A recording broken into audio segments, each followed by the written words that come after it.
Постојано се зголемува бројката на дијабетичари како на локално, така и на глобално ниво, како резултат на нездравиот животен стил кој подразбира лоша исхрана, намалена физичка активност и секојдневен стрес.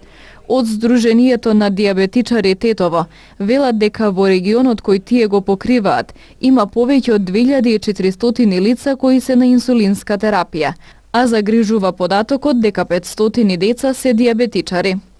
Текон оваа година беше многу тешка и имавме доста проблеми со инсулин, нарочито Тетово, кој што има доста дијабетичари.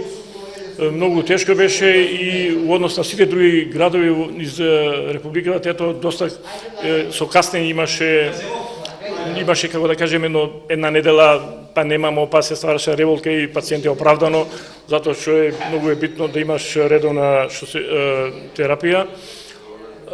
Сега имавме на 6 ноември нов тендер, рачунаме од 2018, значи па до 2020, нов кај што ќе имамо, рачунаме дека ќе имамо подобро снабдување. Добре, има и новина на што можеме да им кажеме на сите дијабетичари, дека ќе имамо нови 3 најнови софистицирани, што се вика инсулини, квалитетни, за прв пат после 12 години. Од тие 3 едниот е за детски дијабет. Па вака во општина Тетово имамо кои што се на инсулинската аптека овде што подигнуваат инсулин над 2400, кои што секој месец мора да си подигнат инсулин, но за жал и бројката расте. Значи секој ден расте. Можем да исто да напоменам дека и на ниво на и доста имамо на ниво на Република Македонија, Тетово и Струмица се говорим за детскиот дијабет, кај што се наврват во Република Македонија.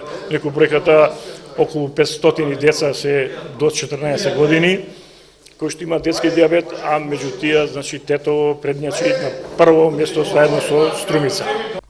По повод Светскиот ден на борбата против дијабетесот 14 ноември, Сдруженијето на дијабетичари Тетово денес организираше бесплатно мерење на шеќер во крвта. Организираме како секоја година, така и денеска да го меримо на сите граѓани кои што се заинтересирани на општина Тетово да дојдат да меримо како им се, што се вика, движи шеќерот во крвта. Можем да напоменам дека до сега не знам, бројката добра, солидна, така имамо време 2 часа да ги искористиме тој термин за да и мериме на сите граѓани кои што сакаат да дојдат мерат. Дијабетес мелитус или кај народот попозната како шеќерна болест представува најчеста хронична болест во светот, односно метаболно нарушување на јаглехидратите, мастите и белковините, каде основна карактеристика е хипергликемијата, односно покачено ниво на шеќер во крвта. Со текот на времето покаченото ниво на шеќер во крвта го зголемува ризикот од појава на срцеви заболувања, бубрежна слабост, губење на видот, гангрена на долните екстремитети, оштетување на нервите и другите органи. Најчести симптоми се зачестено мокрење, чувство на силна жет, зголемен апетит, губиток на телесна тежина, изнемоштеност, трнење во прстите на рацете и стапалата, заматен вид, чести инфекции, бавно заздравување на раните, болки во стомакот и повраќање. Голем број заболени, најчесто тип 2 дијабетес, воопшто немаат симптоми и знаци на болеста, а таа се открива кога веќе се јавила некоја компликација.